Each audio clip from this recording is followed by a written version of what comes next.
안녕하세요. 산묵 8번째 강의에 오신 말씀인을 환영합니다. 여기까지 함께 해주신 모든 말씀인께 진심으로 감사드립니다. 말씀인들께서 열심으로 들어주신 까닭에 저도 열심을 내어 여기까지 달려올 수 있었습니다. 이제 산묵 강의가 정말 얼마 남지 않았습니다. 마지막까지 함께 동행해 주실 거라고 믿겠습니다. 지난 7강의 총 시청 시간은 181시간이었습니다. 이것을 단순 계산하면 193명의 말씀인께서 시청하신 것이 됩니다. 그래서 지난 강의도 전원 출석으로 인정하겠습니다. 지난 7강 강의에서요, 말씀인 여러분을 직접 뵙지 못해 아쉽다는 이야기를 드리면서 직접 뵙고 또 이야기 나눌 수 있는 기회를 만들어 보겠다고 이야기 드렸는데 아직 지키지 못해서 죄송합니다. 오미크론 확산의 문제도 있고 해서 직접 만나 뵙는 것은 조금 어려울 것 같고요. 온라인으로 만나는 방법을 다시 잘 계획해서 공지해 드리도록 하겠습니다. 그리고 한 말씀인께서요. 여러분과 함께 나누어 달라고 하시면서 카페들에 쿠폰 50장을 주고 가셨습니다. 이제 강의가 오늘을 포함해서 총 3번 남았습니다. 각 강의마다 유튜브 댓글 달아주시는 말씀인 중 10명을 선정하고요.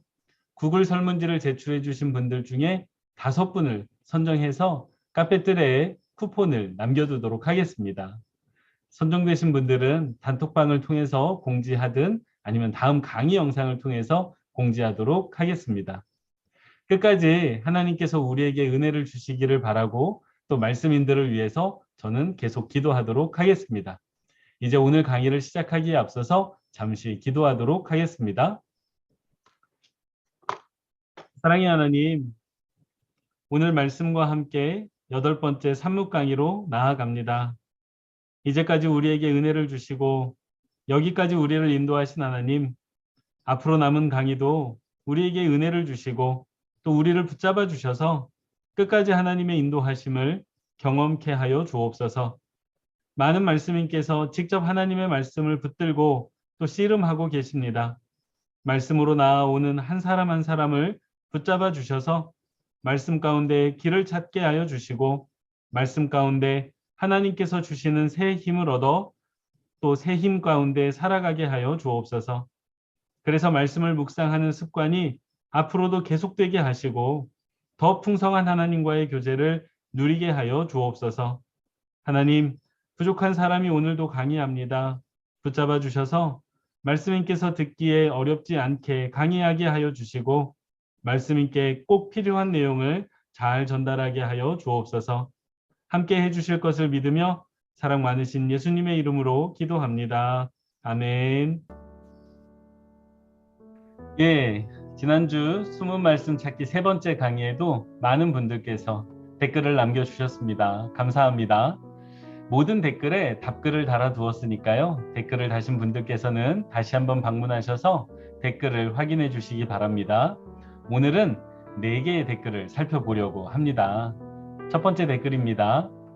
목사님께서 풀어주시는 말씀 안에서 감동받고 은혜 받지만 그 또한 며칠이 지나지 않아 마음은 메마름을 느끼는 것은 깊이 묵상하지 않음에서 오는 것 같습니다. 라는 댓글이었습니다. 많은 말씀인께서 너무 당연한 것인데 잘 모르시는 것이 한 가지 있습니다. 그것은요, 하나님의 은혜는 무한한 은혜가 아니라 유한한 은혜, 유통기한이 분명한 은혜라는 것입니다. 우리가 한 끼 밥을 먹는다고 다시 배가 고프지 않은 게 아니지요. 금세 배가 다시 고픕니다. 그런 것처럼 우리가 하나님의 은혜를 받았다고 해서요, 그 은혜가 계속되는 것이 아니라 우리 삶에서 그 은혜가 소화가 되고 또 소진이 되어서 사용이 됩니다. 그러면 우리는 새로운 은혜를 또 채워야 하는 게 맞습니다. 그러니까 은혜를 잃어버렸다고 생각하지 않으셔도 돼요. 우리가 식사하고 배가 고프다고 해서 그 먹은 것을 잃어버렸다고 생각하지 않는 것처럼 우리가 받은 그 은혜도 사라지는 것이 아니라 우리 삶에서 그 은혜를 다 소진한 것입니다. 그래서 우리가 매일 산묵을 하면서 새롭게 은혜를 받아야 하는 이유가 바로 여기에 있습니다. 두 번째 댓글입니다. 언어에 담긴 메시지가 거룩하다는 말씀을 새겨 제 삶에 적용해 어떤 변화가 올까를 기대해 봅니다. 라는 댓글입니다. 이번 그 7강 마치고서요. 특히 언어에 대한 메시지에 대한 댓글이 많았습니다. 이 말의 핵심을 이해하면 우리가 요한복음 1장 14절 말씀도 이해하게 됩니다. 이 요한복음 1장 14절 말씀은 말씀이 육신이 되어 우리 가운데 거하시니 라는 아주 어려운 말씀인데요. 말씀이 육신이 된다는 게 어떤 의미이겠습니까? 이게 참 이해하기 어렵습니다. 하지만 산목을 통해서 말씀이 메시지가 될 수 있다는 것을 이해한 말씀인께서는 이 요한복음 1장 14절 말씀을 이해할 수 있습니다. 하나님의 말씀이 한 사람의 삶에서, 우리 말씀인의 삶에서 메시지가 되어가지고 다른 사람에게 그 하나님의 말씀이 전달되는 경우, 바로 그것이 말씀이 육신이 된 경우입니다. 여러분이 은혜를 받으셔서 그 말씀이 말씀으로 그치지 않고 삶의 메시지가 된다면 그것이 다른 사람에게 전달되는 은혜가 될 줄로 믿습니다. 세 번째 댓글입니다. 말씀을 입체적으로 구성하기의 필요성을 깊이 깨달은 좋은 시간이었습니다. 학창시절 반연극을 구성할 때 극본에 있는 글자 하나하나, 배경, 인물의 감정까지 세세히 관찰했던 것이 생각났습니다. 우리가 말씀을 보는 태도에 대해서 너무나도 잘 설명해 주고 계셔서 나누는 댓글입니다. 여러 가지 질문들을 다 기억하기는 어려우셔도요. 제가 말씀드린 것들, 그 많은 것들 중에 하나하나 적용하시다 보면 어떤 경험을 하시게 되냐면 말씀이 이렇게 평면이 아니라 말씀이 입체적으로 살아나는 것을, 그래서 그 안에 내가 마치 있는 것과 같은 경험을 하시게 될 것입니다. 그렇게 말씀을 입체적으로 경험하는 그 은혜가 우리 모든 말씀인들에게 임하시기를 더 기대하겠습니다. 마지막 네 번째 댓글입니다. 제 삶에 말씀을 적용시키며 살아가는 것이 너무 힘들다는 댓글이었습니다. 일단은 우리 말씀님께 너무나도 감사를 드립니다. 왜냐하면 실제로 말씀대로 살아보려고 애써 보셨기 때문에 이러한 댓글이 나오는 것을 제가 잘 알고 있습니다. 그런데 너무 잘하려고 하시면 힘들어서 안 됩니다. 왜냐하면요, 우리는 말씀대로, 말씀 그대로 살 수는 없는 매우 연약한 사람들이기 때문입니다. 사도 바울이 로마서에서요, 의인은 없나니 하나도 없다고 하신 것이 사실은 우리가 그 말씀대로는 온전히 살아낼 수 없는 사람들이기 때문에 그렇게 말씀하신 것입니다. 그러니 내가 내 삶에서 할 수 있는 정도, 그 안에서 한두 가지씩 실천하셔도 정말 좋습니다.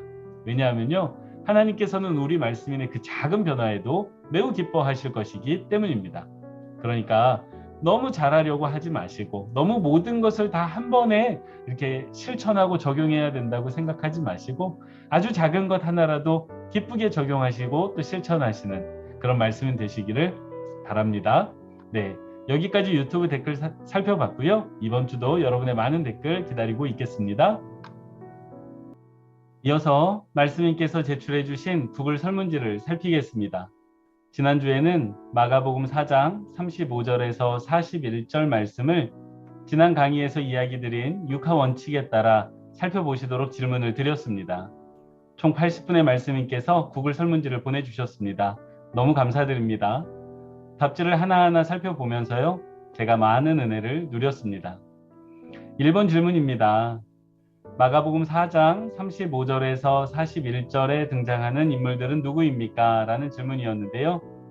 많은 말씀인께서 예수님과 제자들이라고 답해 주셨습니다.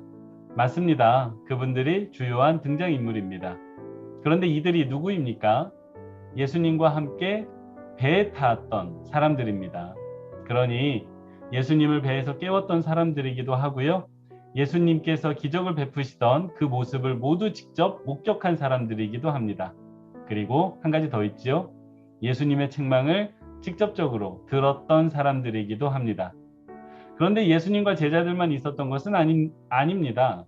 36절에 보면요, 다른 배들도 함께 하더니 라는 표현이 나옵니다.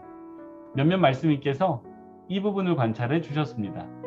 그러니까 예수님께서 가실 때, 배를 타고 가실 때에 다른 배들도 함께 따라갔던 것입니다. 그 따라가는 배에도 사람이 있었을 것이고, 그 사람들도 제자들과 함께 같은 경험을 했던 사람들입니다. 이렇게 배에 타고 있는 사람들 이외에 또 다른 사람들이 나오고 있습니다. 이것도 말씀인들께서 많이 관찰해 주셨습니다. 36절에 보면 무리라는 표현이 나오고 있는데요. 이 무리는 예수님께서 배에 오르시기 전에 예수님의 말씀을 들었던 사람들입니다. 그런데 이 무리가 또다시 두 부류로 나누어집니다. 예수님께서 말씀을 마쳤을 때 집으로 그냥 돌아간 무리가 있었고, 예수님이 배를 타시는 모습을 보면서 다른 배를 타고 그 예수님을 쫓아갔던 사람들이 있었던 것입니다. 이렇게 본문에는요, 예수님과 제자들, 그리고 다른 배를 타고 갔던 사람들과 집으로 돌아간 사람들, 총 4부류의 사람들이 나오고 있습니다. 예수님, 제자들, 다른 배를 타고 간 사람들, 그리고 예수님께서 말씀을 마쳤을 때 집으로 돌아간 사람들. 이 성경의 인물들을 묵상해 보면 이런 묵상이 가능해집니다. 나는 지금 어디에 있습니까? 예수님께서 타고 계신 배에 함께 타고 있습니까? 아니면 그 배는 아니지만 예수님을 쫓아가는 그 배를 타고 계십니까? 아니면 배를 타지 않고 혹시 그냥 집으로 돌아간 무리에 속해 있지는 않습니까? 이걸 상상하면서 묵상한다면 또 다른 은혜를 발견할 수 있지 않겠습니까? 두 번째 질문이었습니다. 본문에서 어떤 일이 벌어지고 있습니까? 라는 질문이었습니다. 대부분의 말씀인께서요, 배를 타고 가다가 만났던 큰 광풍으로 인해 배가 파선할 위험에 처했고 주님께서 바다를 잠잠케 하심으로 구해주신 사건이라고 아주 잘 답해 주셨습니다.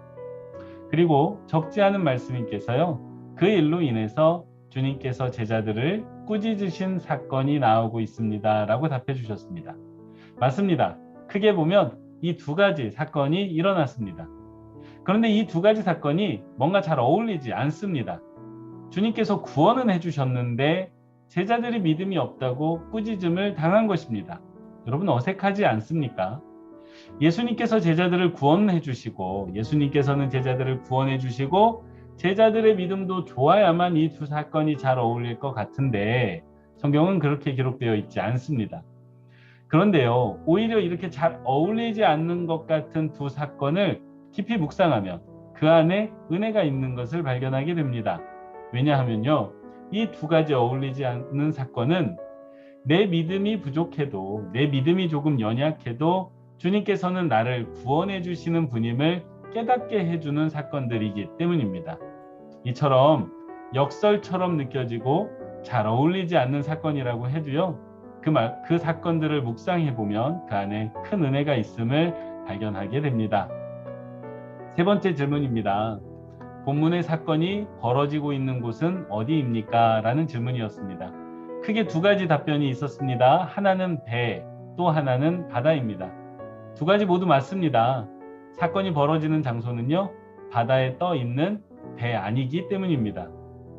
이 장소를 묵상하면 뭐가 있을까요? 여러 가지 묵상할 수 있겠지만 먼저 바다라는 장소는요, 방향을 잡기가 매우 어렵다는 특징을 가지고 있습니다. 그래서 바다에서 배를 항해하는 분들은요, 길을 찾기 위해서 아주 오래전부터 사용해온 방법이 하늘의 별을 바라보면서 항해하는 것이었습니다. 왜일까요? 왜 바다에서 배를 타시는 분들이 별을 보고 방향을 잡았던 것일까요? 왜냐하면 별은 움직이지 않기 때문입니다. 바다는 움직이고 요동하는 특징을 가지고 있습니다. 그래서 우리로 하여금 방향을 잃어버리게 하지요. 하지만 하늘의 별은요, 어떠한 상황에서도 움직이지 않고 항상 같은 곳에 있어서 나아갈 길을 알려줍니다. 참 상징적이지 않습니까? 제자들은 바다 위에 있었습니다. 그러다가 거센 광풍까지 만났습니다. 그러니까 사정없이 흔들리면서 길을 잃어버릴 수밖에 없죠. 그때 제자들이 방향을 다시 잡기 위해서 바라보았던 하늘의 별이 누구입니까? 바로 예수님입니다. 주님은 그 배 위에서 제자들에게 흔들리지 않고 또 움직이지 않던 방향을 잡아주는 별이었던 것입니다. 이 장소에 대한 묵상을 우리 삶에 적용해 보면 더 큰 은혜가 있지 않겠습니까? 4번 질문입니다. 본문의 사건이 언제 벌어지고 있습니까? 라는 질문이었습니다. 35절 말씀을 보면요. 그날 저물 때라고 되어져 있습니다. 정확한 시간은 알 수 없지만 최소한 해가 지고 어두워지는 시간인 것은 알 수 있습니다. 이 시간을 우리가 묵상하면 어떤 은혜가 있을까요? 요한복음은요, 예수님을 가리켜서 계속해서 빛이라고 부릅니다. 그러면서 예수님과 어두움을 계속해서 대비하고 있습니다. 그렇지요? 빛과 어두움은 완전히 반대되는 것입니다. 그런데 오늘 본문의 시간이 바로 해가 진 어둠의 시간입니다. 그러니 광풍이 부는 것이지요. 그런데 이 어둠의 시간에 갑자기 빛의 시간이 시작됩니다. 언제입니까? 주님께서 잠에서 깨어나셨을 바로 그 시간입니다. 그리고 주님께서 말씀하시죠. 잠잠하라고요. 그 말씀에 어둠의 시간이 끝이 나버립니다. 이 시간도요. 내 삶에 적용해 보면 많은 은혜를 찾게 됩니다. 내 시간은 지금 어디인가? 언제인가? 어둠의 시간에 있나? 아니면 빛의 시간에 있는지를 우리 스스로가 한번 돌아보게 합니다. 한 가지를 더 말씀드리면요. 빛의 시간을 가져오는 것이 무엇입니까? 하나님의 말씀입니다. 주님께서 말씀하셨을 때 어둠의 시간이 끝이 난 것을 우리가 확인할 수 있습니다. 언제나 산목을 통해서요. 우리가 하나님의 말씀을 가까이 할 때 우리 삶에 있는 어둠의 시간이 끝이 나고 그 말씀으로 인한 빛의 시간이 시작되는 줄 깨달으실 수 있기를 바랍니다. 5번 질문입니다. 본문의 사건을 하나님께서는 왜 기록하셨을까요? 라는 질문이었습니다. 정말 많은 분들께서 많은 답을 해주셨는데요. 가장 많았던 답이 첫째는 주님의 능력을 보여주시기 위해 기록하셨다는 것이었고요. 둘째는 우리의 믿음 없음을 일깨워 주시고 또 믿음을 주시기 위해서 기록하셨다라는 답변이었습니다. 그 외에도 여러 답변들이 있었습니다. 다 맞습니다. 분명히 주님의 능력을 보여주시고 주님이 어떠한 분인지를 알려주시고 제자들의 믿음에 대해서 이야기하시면서 그 믿음을 키워주려고 하시는 것 맞습니다. 그런데요, 제가 기가 막힌 대답 하나를 우리 한 말씀인의 대답에서 찾았습니다. 그분께서 이렇게 답해 주셨어요. 이 사건 속에 주님이 말씀하시고자 하는 강력한 메시지가 제게 들리는 것을 보니 절 위에 기록되었나 봅니다. 라고 답해 주셨습니다. 이게 정답인 것 같습니다. 이 말씀은 왜 기록되었냐고요? 우리 말씀인을 위해서 기록된 말씀입니다. 6번째 질문입니다. 그 본문의 사건은 나의 삶 속에서 어떠한 변화를 가져다 줄 수 있습니까? 라는 질문이었는데요. 이 질문에 대한 말씀인의 대답 하나하나를 읽으면서 제가 정말 많은 은혜를 받았습니다. 그리고 깊은 감사가 제 내면에서 흘러나왔습니다. 이거 진짜입니다. 왜냐하면요. 말씀인께서 이 본문을 가지고 묵상하면서 자신의 삶을 이끌어와 연결시키고 또 말씀과 씨름하고 자신의 삶과 씨름하는 것이 그 여러분의 대답에서 잘 느껴졌기 때문입니다. 정말 다양한 답들이 있었습니다. 제가 생각하지 못했던 시각도 있었고요. 그래서 제가 많이 놀라기도 했습니다. 사실 이번 강의 내내 이 6번 질문에 대한 말씀인들의 대답만 나누어도 충분하겠다라는 생각이 들 정도였습니다. 너무 감사드려요. 그리고 제가 여러분의 이 6번 대답에 대한 대답을 보면서 6번 질문에 대한 대답을 보면서 산목 강의에 대해서 참 보람을 많이 느꼈습니다. 왜냐하면 여러분께서 써주신 그 묵상을 통해서 여러분이 성장하고 또 성숙한 것을 제가 분명하게 확인했기 때문입니다. 여기까지 구글 설문지 살펴보는 시간을 마치도록 하겠습니다. 정말로 잘 대답해 주시고 제출해 주셔서 감사드립니다. 이제 본격적인 오늘 강의를 시작하도록 하겠습니다. 오늘은 숨은 말씀 찾기 그 4번째 시간이고요. 숨은 말씀 찾기의 마지막 시간이기도 합니다. 오늘은 지난주 강의 주제였던 성경 묵상의 6하 원칙에서 바로 이어지는 강의입니다. 먼저 지난주 강의 주제였던 6하 원칙이 어떤 게 있었는지 기억하시지요? 누가, 무엇을, 어디서, 언제, 왜, 그래서 이 6가지를 가지고 말씀을 깊이 들여다보는 훈련을 지난주에 했었고요. 지금까지는 사실 저희가 숨어있는 말씀을 찾을 때 주로 단어 중심으로 관찰을 해왔습니다. 그 단어가 문법적으로 어떤 기능을 하는지 6하 원칙에 의거해서 본문에서 중요한 단어들이 무엇이 있는지를 파악하는 훈련을 주로 해왔습니다. 이제 오늘은 숨은 말씀 찾기의 마지막 훈련이기도 한데요. 우리가 보는 말씀의 그 문맥의 흐름에서 발견할 수 있는 것들에 대해서 생각해 보려고 합니다. 그래서 오늘 부제목이 효과적인 관찰을 위한 6가지 실마리입니다. 먼저 이 6가지 실마리를 알고 또 찾는 것이 왜 중요한지 이야기를 잠시 드리도록 하겠습니다. 누구나 기침이 나고 또 침을 삼킬 때 통증이 있어서 이비인후과를 방문해 본 경험이 있으실 겁니다. 그렇게 의사 앞에 앉으면 의사가 뭐부터 시키지요?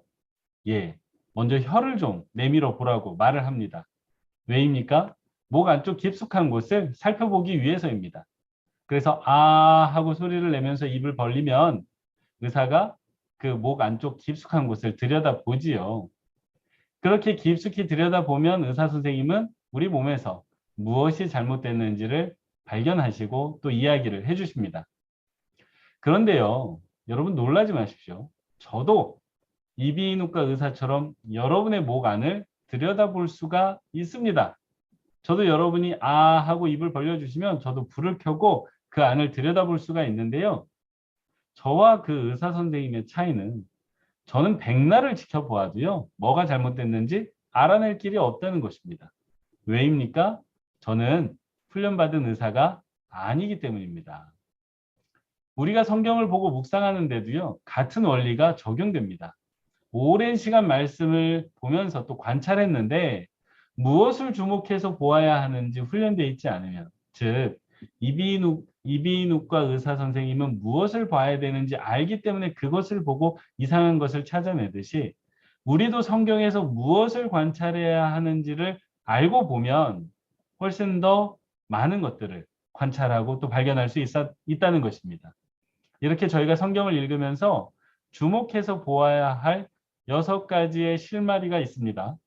마치 광산에서 보석을 찾는 광부의 심정으로 말씀을 읽고 묵상할 때 이 실마리들을 찾으셔야 합니다. 이 실마리들이 찾아지면 그 이후에는요, 그 흐름을 따라서, 그 실마리의 흐름을 따라서 묵상하시면 됩니다.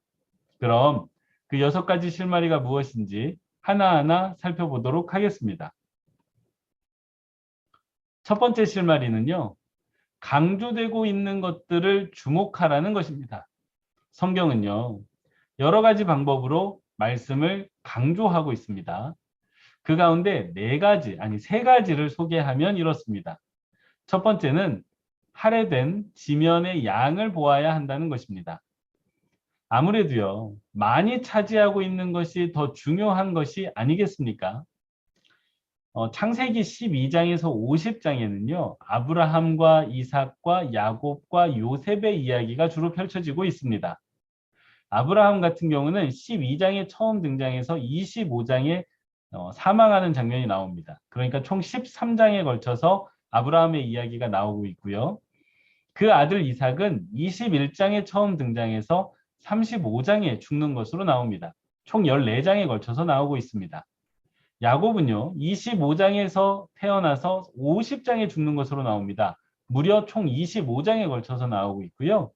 요셉은 실질적으로 37장에 처음 등장해서 50장까지 총 14장에 걸쳐서 나오고 있습니다. 물론 이 사람들이 그 모든 장에 나오는 것은 아니지만 그 중간중간에 계속해서 등장하면서 그 이야기를 이어가고 있습니다. 이렇게 보면요. 아브라함과 이삭과 야곱과 요셉이 어느 정도 균형을 이루고 있는 것처럼 보입니다. 하지만요. 자세히 들여다보면 특별히 한 사람, 이삭의 이야기가 거의 나오지 않고 있다는 걸 알게 됩니다. 실질적으로 이삭의 이야기는요. 창세기 26장 딱 한 장에서만 집중해서 나올 뿐 다른 곳에서는 이삭의 이야기가 거의 등장하지 않습니다. 이렇게 분량으로 따져보면요. 분량으로만 따져보면 아브라함과 야곱과 요셉의 이야기는 중요하게 다뤄진 반면에 이삭의 이야기는 창세기에서 조금 약하게 덜 강조되고 있다는 것을 우리가 알게 됩니다. 예수님의 생애를 살펴봐도 마찬가지입니다. 예수님의 생애에서 가장 강조된 사건이 무엇일까요? 여러분이 생각하시듯이 당연히 십자가의 사건입니다. 그게 실제로 복음서 분량에 반영이 되어 있을까요? 예, 실제로 반영이 되어져 있습니다. 대표적으로 요한복음인데요. 요한복음은 총 21장으로 되어져 있습니다. 그런데 그 21장 중에 예수님의 십자가 사건 그 마지막 일주일을 다루고 있는 분량이요. 10장에 걸쳐서 소개되고 있습니다. 12장에서 21장까지 소개되고 있거든요.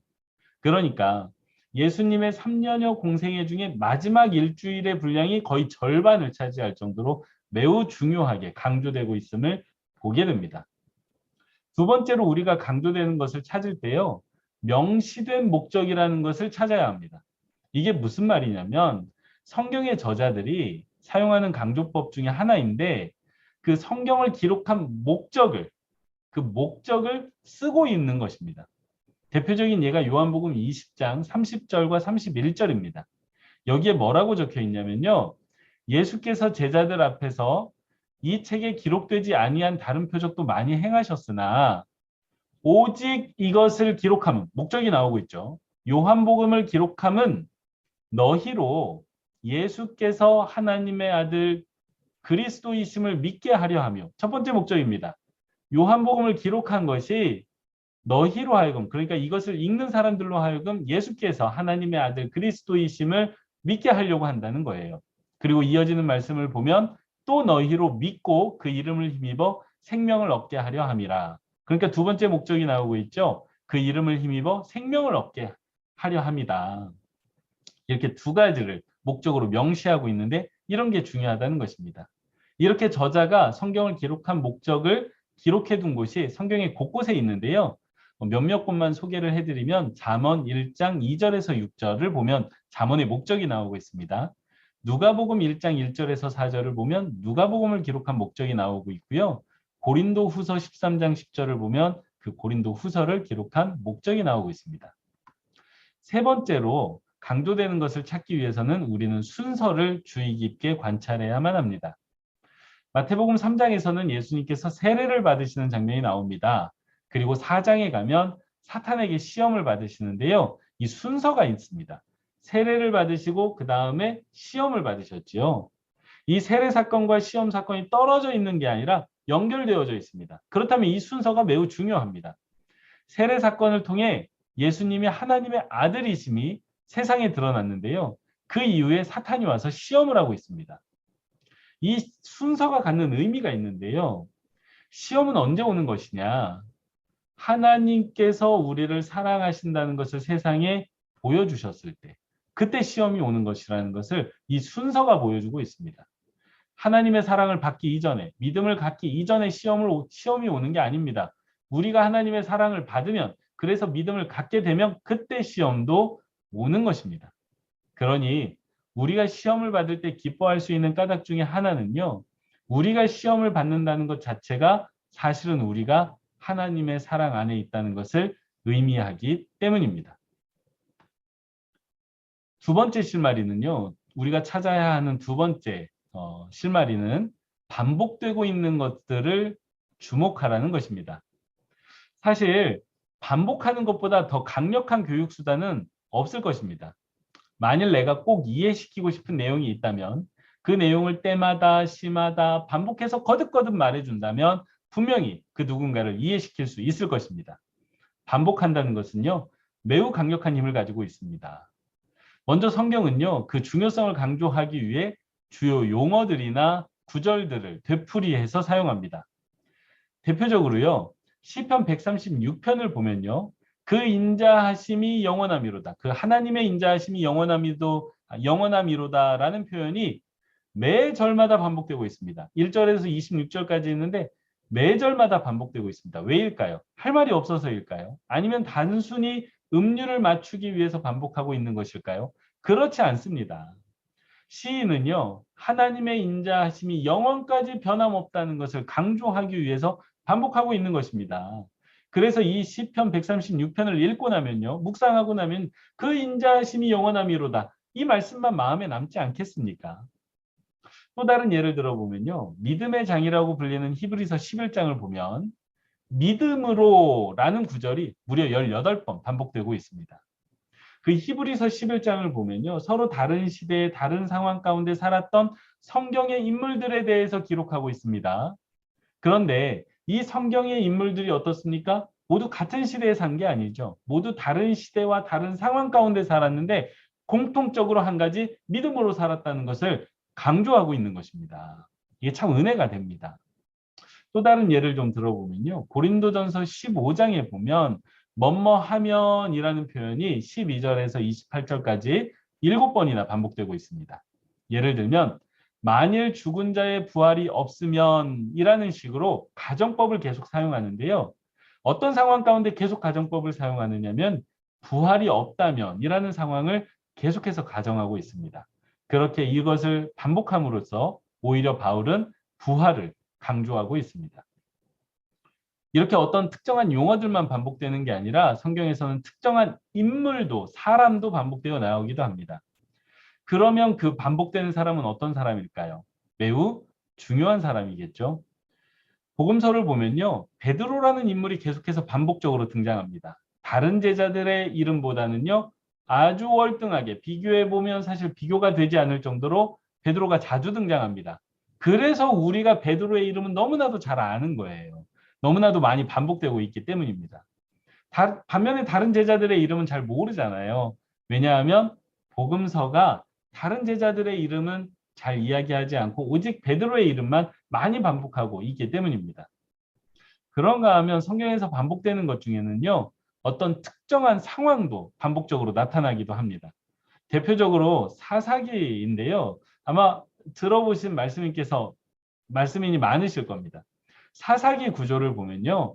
이스라엘 백성이 범죄하고요. 그 범죄함에 대해서 하나님이 심판하시고요. 그 하나님이 심판하시면 또 힘들다고 백성들이 울부짖고요. 그러면 그 울부짖음에 하나님께서 응답하셔서 구원하십니다. 그러면 잘 먹고 잘 살면 좋은데 그 구원해 주시고 나면 다시 이스라엘 백성들이 범죄합니다. 심판하십니다. 울부짖습니다. 구원하십니다. 이 구조가 계속해서 반복되고 있습니다. 비슷하게 복음서에서는요. 예수님께서 바리새인들과 계속해서 갈등을 겪으시는 것이 그 갈등을 일으키시는 것이 같은 패턴으로 등장하고 있습니다. 여러분 두 번째 실마리는요. 간단하게 말하면 성경을 읽으시다가 또는 묵상하시다가 무엇이라도 반복되는 게 보이시면요. 표시해 두시면 좋습니다. 왜냐하면 반복되는 것 안에는 분명히 저자가 강조하는 그 무엇인가가 숨겨져 있기 때문입니다. 세 번째로 살필 실마리는 서로 연관된 것들을 주목하라입니다. 서로 연관되었다는 것은요. 성경에 나오는 어떤 말씀들이 서로 어떤 특별한 관계를 형성하거나 또는 특별한 무엇인가를 서로 주고받는 식의 관계에 놓여 있는 것을 뜻합니다. 두 단어나 구절이 단순히 서로 옆에 위치하고 있다고 해서 그냥 같이 놓여 있다고 해서 서로 연관된 것은 아닙니다. 이런 서로 연관된 것은 크게 한 세 가지 정도의 관계를 생각해 볼 수 있는데요. 첫 번째는 일반적인 것에서 구체적인 것으로 옮겨가는 관계입니다. 마태복음 6장의 예를 들어보겠습니다. 마태복음 6장 1절은 이런 말씀이 나옵니다. 사람에게 보이려고 그들 앞에서 너희 의를 행하지 않도록 주의하라. 그리하지 아니하면 하늘에 계신 너희 아버지께 상을 받지 못하느니라. 아멘. 이 말씀에서 주님은요, 우리에게 사람에게 보이려고 의를 행해서는 하늘의 하나님께 상을 받지 못한다고 분명히 경고하셨습니다.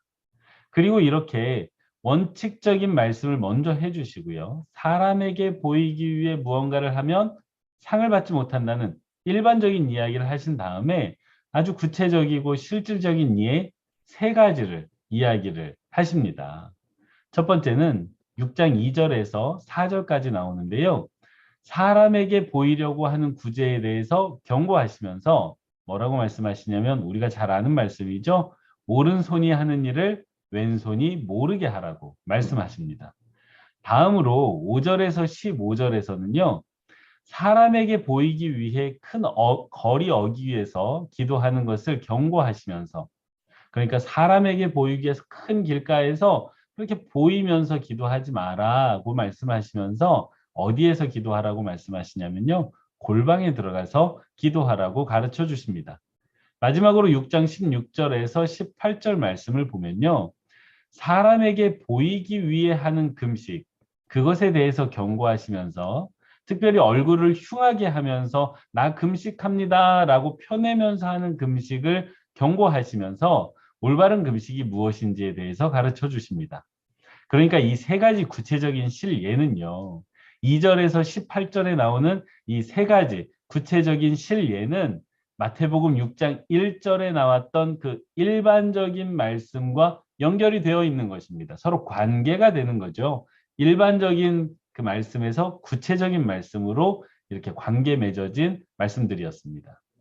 두 번째 서로 연관된 것은요. 질문과 대답이 있습니다. 이건 무엇인지 잘 이해가 되시죠? 한국교회가 너무나도 사랑하는 말씀이 한 구절 있습니다. 바로 요한복음 3장 16절 말씀입니다. 하나님이 세상을 이처럼 사랑하사 독생자를 주셨으니 이는 그를 믿는 자마다 멸망하지 않고 영생을 얻게 하려 하심이라. 아멘. 우리 믿음에 있어서 너무나도 기초가 되고 또 너무나도 중요한 이 말씀, 사실 이 말씀이 질문에 대한 대답이라는 것을 알고 계셨습니까?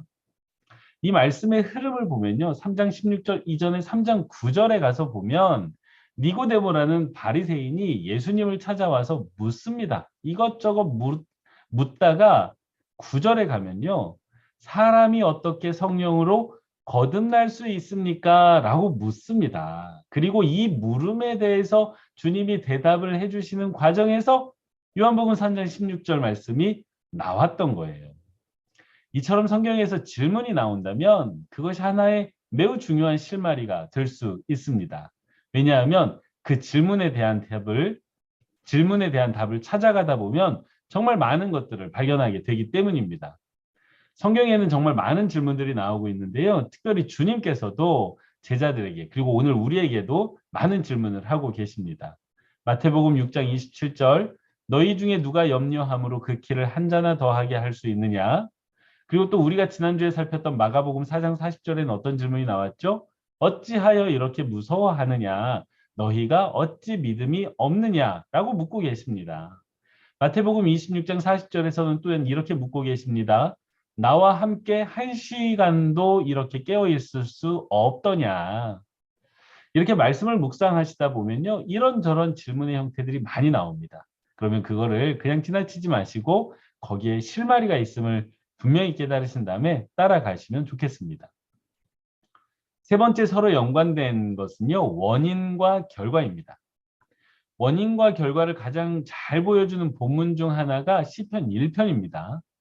시편 1편의 2절에는 원인이 먼저 나오고 있는데요. 말씀이 이렇습니다. 여호와의 율법을 즐거워하여 그의 율법을 주야로 묵상하는 사람은 그러니까 하나님의 사람이 하나님의 말씀을 즐거워해서 밤낮으로 묵상하면 3절에서 그 결과가 나오는데요. 뭐라고 약속해 주시냐면 그는 시냇가에 심은 나무가 철을 따라 열매를 맺으며 그 잎사귀가 마르지 아니함 같으니 그가 하는 모든 일이 다 형통하리로다 라고 약속해 주십니다. 그러니까 말씀을 묵상하는 것이 원인이고 그렇게 말씀을 묵상했을 때 나오는 결과가 무엇입니까? 시냇가에 심은 나무처럼 형통한다는 것입니다.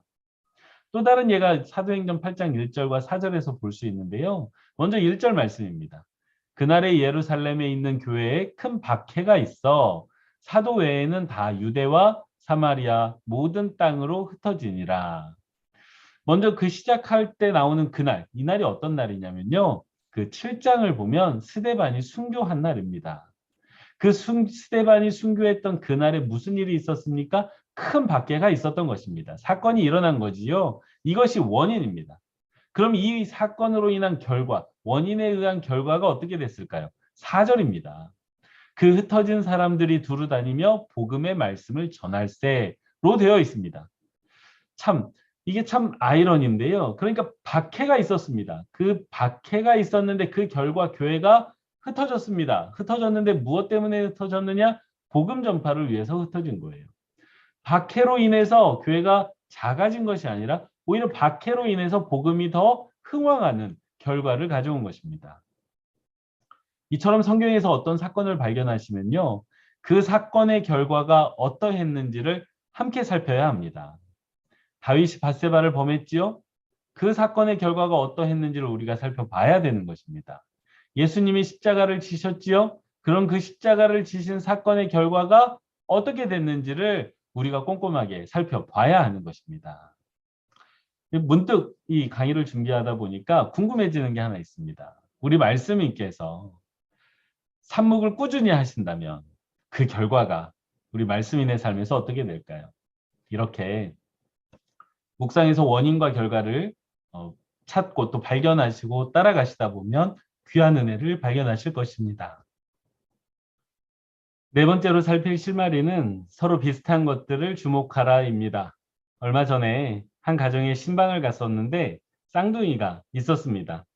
쌍둥이를 처음 본 것도 아닌데 반가운 마음에 이런저런 것들을 물으면서 그 쌍둥이들과 대화했던 적이 있었습니다. 그런데 말씀인께서도 그러지 않으시나요? 쌍둥이를 보면 괜히 호기심이 생기지 않습니까? 우리는 이처럼요, 비슷한 것을 보면 관심을 갖기 마련입니다. 성경에도 이런 비슷한 말씀들이 많이 나오고 있습니다. 먼저 직유법으로 표시되는 말씀들이 있는데요. 이 직유법은 뭐뭐 같이, 뭐뭐처럼이라는 말과 함께 쓰입니다. 시편 42편 1절 말씀을 보면요.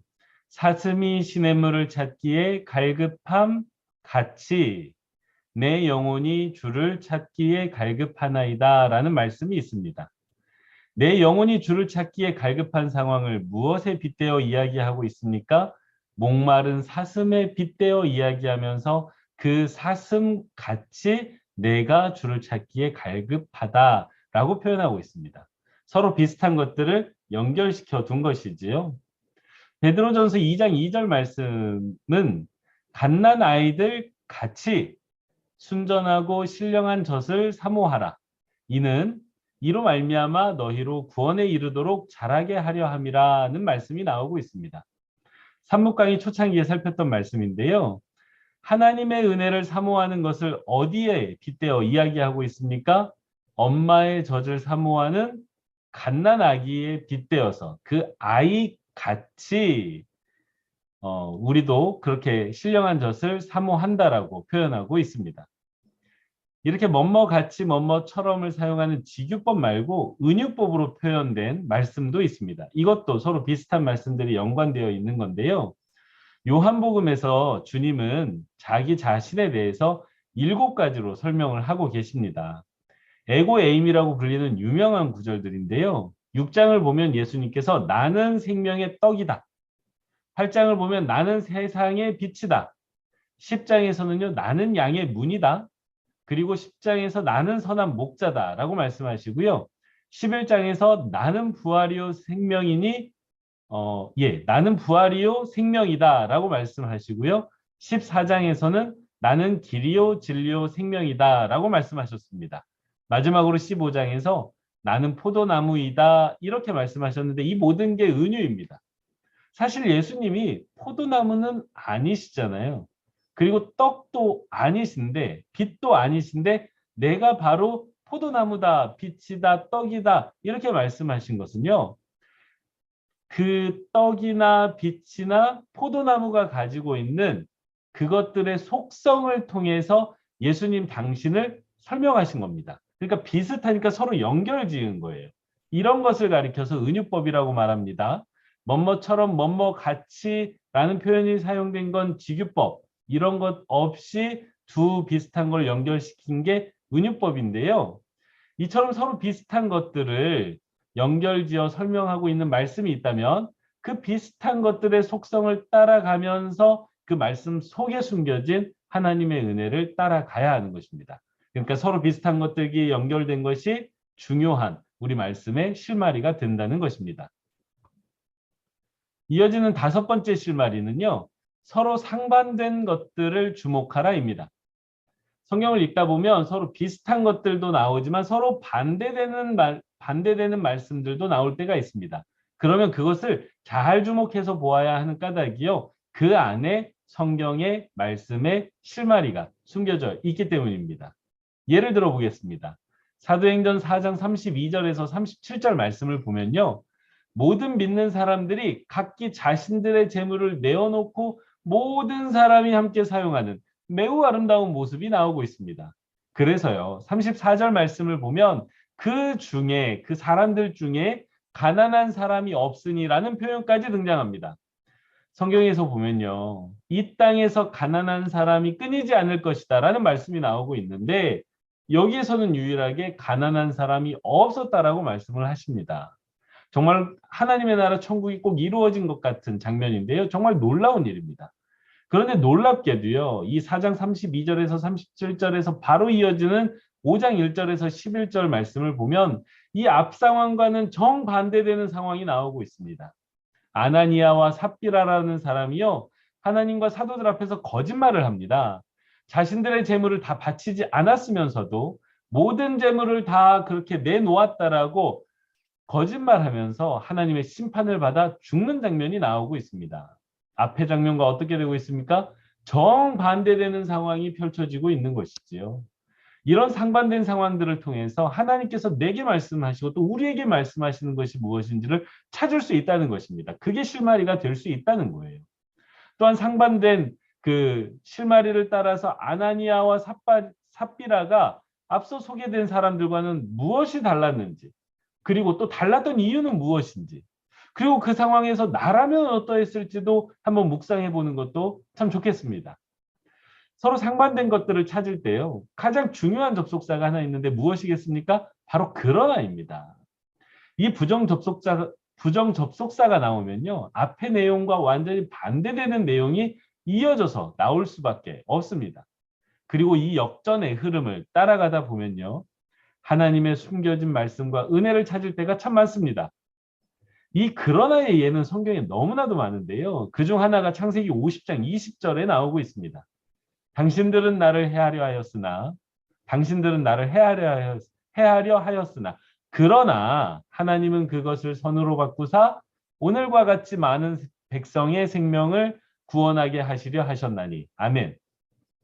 분명히 앞에서는 뭐라고 말하고 있습니까? 당신들은 나를 헤아려 하였다. 그렇게 말하고 있습니다. 이건 요셉의 형들이 요셉을 애굽에 팔아 넘겼던 그 사건을 말하는 거예요. 분명 형들이 요셉에게 무엇을 했습니까? 큰 해를 가한 것이 맞지요. 그러나 하나님께서는 그 일을 어떻게 하셨습니까? 선으로 바꾸셨어요. 그 해되는 일을 오히려 하나님께서 선으로 바꿔버리신 겁니다. 그리고 그 중간에 어떤 단어가 있죠? 그러나라는 단어가 있는 거예요. 그리고 많은 사람의 생명까지도 선으로 바꾸셔서 구하셨다라고 이야기하고 있습니다. 역전이지요. 우리 삶에 발생하는 매우 좋지 않은 일까지도 하나님께서 그러나로 바꿔버리시면 오히려 정말 많은 사람을 살리는 일이 될 수도 있음을 말씀해 주고 계시는 겁니다. 개인적으로 제가 정말 좋아하는 말씀입니다. 이처럼 말씀을 묵상할 때 상반되는 것들, 서로 반대되는 것들이 나오면 주목해서 보아야 합니다. 그것을 따라가다 보면 그 숨겨진 말씀을 찾는 실마리가 되기 때문입니다. 마지막 6번째 실마리는요. 실생활에 도움이 되는 것들을 주목하라입니다. 이것은 성경 말씀을 읽으면서 오늘 내 삶에 적용할 수 있는 교훈들을 발견하고 또 따라가라는 이야기입니다. 사실 이것은 우리 말씀인들께서 너무나도 잘하고 계셔서요. 제가 따로 설명드리지 않아도 될 것 같지만 간단하게 한 가지 다윗의 예만 들어보도록 하겠습니다. 다윗이 누구입니까? 너무나도 하나님을 사랑했고 또 하나님께서도 그 다윗을 너무나도 사랑하셨습니다. 그래서 사무엘상 13장 14절을 보면요. 이 다윗을 가리켜서 뭐라고 말하냐면 하나님의 마음에 합한 자라고 소개하고 있을 정도입니다. 뿐만 아니지요. 이 다윗이 용사로서는 얼마나 대단했습니까? 매우 뛰어난 용사였습니다. 사람들이 다윗을 가리켜 다윗은 만만이다라고 할 정도였으니까요. 이렇게 아무도 쓰러뜨릴 수 없을 것 같던 그 다윗은 예상외로 정말 예상외로 밧세바라는 한 여인으로 인해서 무너집니다. 한 여인으로 인해서 다윗이 무너질 거라고 사실 그 앞에서 말씀을 읽어올 때는 그 누구도 상상하지 못했을 것입니다. 그런데 이 말씀을 보면서 우리는 조금은 허탈하지만 어떤 교훈을 얻을 수 있을까요?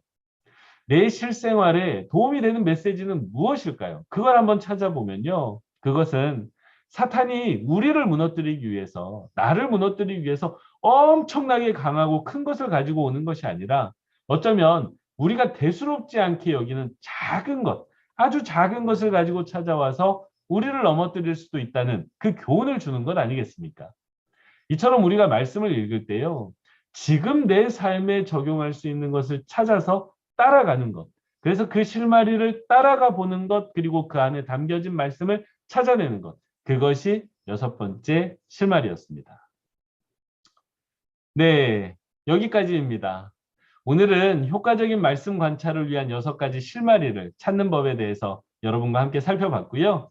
오늘 보내드리는 구글 설문지를 보시면 이 여섯 가지 실마리에 대해서 간단하게 조금 연습해 보실 수 있는 그 구절과 질문들을 제가 보내드립니다. 보시고요. 답을 달아 보내주시면 다음 주에 오늘처럼 또 함께 나누도록 하겠습니다. 이제 강의를 마칠 텐데요. 오늘도 정말 수고 많이 하셨고요. 이전 강의와 같이 유튜브 댓글에 새롭게 깨닫게 되신 것들을 남겨주시면 되고 또 구글 설문지는 수요일 오전까지 보내주시면 됩니다. 다음 주 강의는요. 이제 벌써 9강입니다. 이 9강의 제목은 해석과 적용, 말씀의 빈칸 채우기입니다. 내가 묵상한 말씀을 내 삶의 메시지로 바꾸는 훈련인데요. 다음 주 강의도 기대해 주시고 또 동참해 주시기를 부탁드립니다. 감사드리고요. 저는 또 교회에서 여러분을 뵙겠습니다. 말씀인 여러분 사랑합니다. 축복합니다. 여러분 계셔서 행복합니다.